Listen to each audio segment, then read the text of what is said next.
Tollywood most eligible bachelor Prabhas త్వరలో ఇంటివాడు కాబోతున్నారు. ఈ మేరకు డార్లింగ్ ఇన్స్టాగ్రామ్ వేదికగా చేసిన కామెంట్స్ పలు అనుమానాలకు దారితీసింది. ముఖ్యంగా ఆయన వివాహం చేసుకోబోతున్నారంటూ ఊహాగానాలు తెరపైకి వచ్చాయి. డార్లింగ్స్, ఎట్టకేలకు ఓ ప్రత్యేకమైన వ్యక్తి మన జీవితంలోకి వస్తోంది, వేచి చూడండి అని కామెంట్ పెట్టారు. ఎట్టకేలకు ప్రత్యేకమైన వ్యక్తి అని చెప్పడంతో ఆ వ్యక్తి ప్రభాస్ కి కాబోయే భార్య అంటూ సోషల్ మీడియాలో కామెంట్స్ పెడుతున్నారు. ప్రభాస్ వివాహం కొరకు ఏళ్లుగా ఆయన అభిమానులు ఎదురు చూస్తున్నారు. ప్రస్తుతం ప్రభాస్ వయసు 44 ఏళ్లు. ఇప్పటికీ పెళ్లై పిల్లలు కూడా ఉండాలి. ఎన్టీఆర్, మహేష్ బాబు, అల్లు అర్జున్, రామ్ చరణ్ వివాహం చేసుకుని తల్లిదండ్రులు కూడా అయ్యారు. ప్రభాస్ పెళ్లి మాత్రం $1 మిలియన్ ప్రశ్నగా మిగిలిపోయింది. ప్రత్యేకమైన వ్యక్తిని పరిచయం చేస్తానంటున్న ప్రభాస్ పెళ్లి చేసుకోబోతున్నాడా అని సందేహాలు మొదలయ్యాయి. ఈ ఊహాగానాల మీద ప్రభాస్ పెద్దమ్మ శ్యామలాదేవి స్పందించారు. ఆమె ఫ్యాన్స్ కి గుడ్ న్యూస్ చెప్పారు.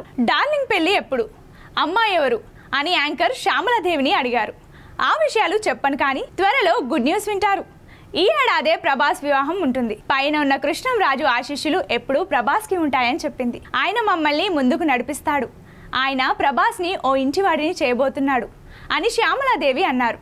అయితే గతంలో కూడా శ్యామలాదేవి పలుమార్లు ఇదే తరహా వ్యాఖ్యలు చేశారు. అవి కార్యరూపం దాల్చిన దాఖలాలు లేవు. ప్రభాస్ ఇన్స్టాగ్రామ్ పోస్ట్ కూడా ఆయన లేటెస్ట్ మూవీ కల్కి 2898 AD గురించి అంటున్నారు.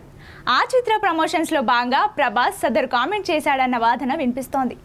జూన్ 27న కల్కి సినిమాను ప్రపంచవ్యాప్తంగా అత్యధిక థియేటర్లలో విడుదల చేయనున్నారు. కాకపోతే ఈ మూవీ రిలీజ్ మళ్లీ వాయిదా పడనుందని సమాచారం. నాగ్ అశ్విన్ సైన్స్ ఫిక్షన్ చిత్రంగా కల్కి సినిమాను తెరకెక్కిస్తున్నాడు.